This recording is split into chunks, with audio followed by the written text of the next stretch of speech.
ಜನವರಿ 1ನೇ ತಾರೀಕು ಕರ್ನಾಟಕ ರಾಜ್ಯದ ಪರಿಶಿಷ್ಟ ಜಾತಿಗಳಿಗೆ ಒಳ ಮೀಸಲಾತಿ ಕಲ್ಪಿಸೋದ್ರ ಬಗ್ಗೆ ಅಧ್ಯಯನ ಮಾಡಿ ಒಂದು ವರದಿ ಕೊಡಬೇಕು ಅಂತ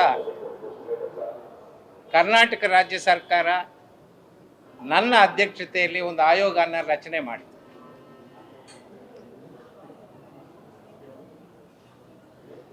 ಇದೇ 2025 ಮಾರ್ಚ್ 27ನೇ ತಾರೀಕು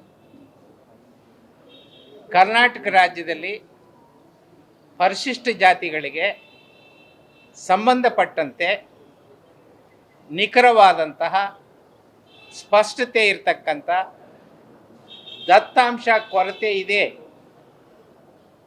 ಎಂಬ ಕಾರಣವನ್ನು ನೀಡಿ ಹೊಸದಾಗಿ ಒಂದು ಸಮೀಕ್ಷೆ ಅವಶ್ಯಕತೆ ಇದೆ ಅಂತೇಳಿ ನಮ್ಮ ಆಯೋಗ ಒಂದು ಮಧ್ಯಂತರ ವರದಿಯನ್ನು ಕೊಟ್ಟಿತು. ಅದೇ ದಿವಸ ರಾಜ್ಯ ಸಚಿವ ಸಂಪುಟ ತೀರ್ಮಾನ ಮಾಡಿ ಹೊಸ ಸಮೀಕ್ಷೆ ನಡೆಸಲು ಅವಕಾಶ ಮಾಡಿಕೊಟ್ಟು ಮೇ 5ರಿಂದ ಜುಲೈ 6ನೇ ತಾರೀಕು ಅಂದರೆ ಸುಮಾರು 60 ದಿವಸಗಳ ಕಾಲ ನಾವು ಸಮೀಕ್ಷೆಯನ್ನು ನಡೆಸಿದ್ವಿ.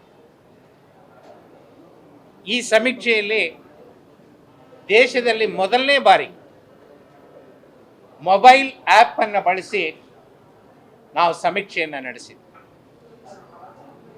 ಈ ಸಮೀಕ್ಷೆಯಲ್ಲಿ ರಾಜ್ಯದ ಪರಿಶಿಷ್ಟ ಜಾತಿಯ 27 ಲಕ್ಷಕ್ಕೂ ಹೆಚ್ಚು ಕುಟುಂಬಗಳು ಕವರ್ ಆಗಿವೆ.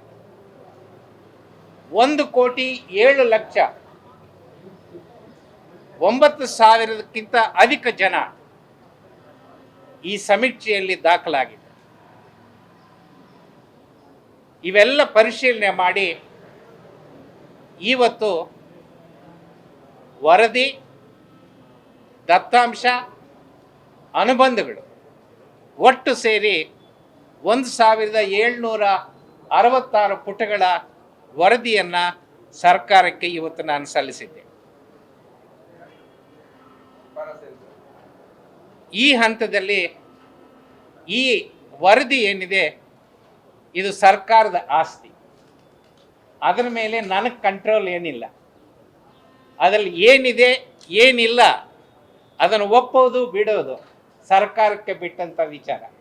ಮುಂದಿನ ಪ್ರಶ್ನೆಗಳನ್ನು ನೀವು ಅವರನ್ನು ಕೇಳಿ.